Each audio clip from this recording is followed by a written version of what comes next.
देखिए तीसरा number question क्या कर रहा है, पहले ये समझा जाए।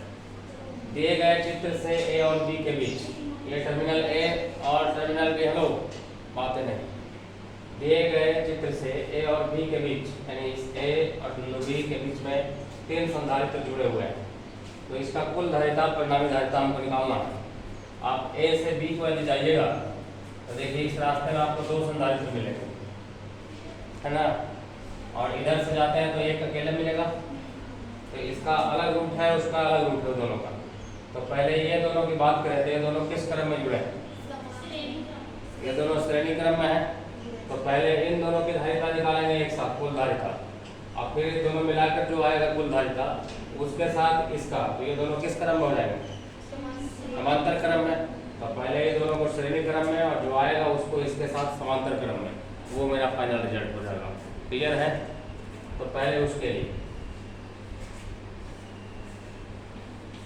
बोले तो श्रेणी क्रम में जुड़े हुए संधारित्र, श्रेणी क्रम में जुड़े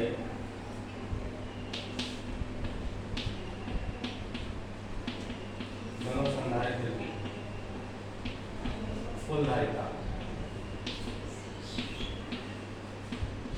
तो क्या फार्मूला था, 1/CS बराबर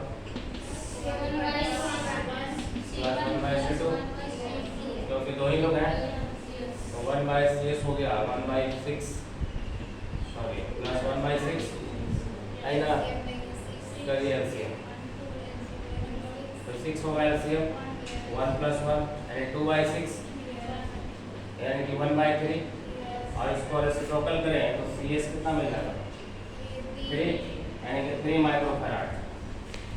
ये दोनों मिलाकर के 3 माइक्रोफैराड हुआ।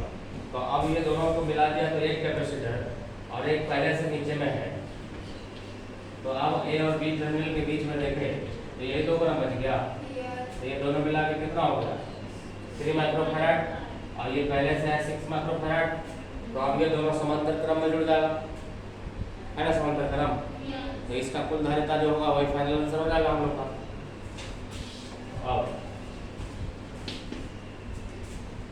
ये दोनों को समांतर क्रम में जोड़ना, तो समांतर क्रम में क्या होता है, CP बराबर C1 + C2, तो C1 है 3 माइक्रोफैराड, 6 माइक्रोफैराड, तो टोटल हो गया 9 माइक्रोफैराड।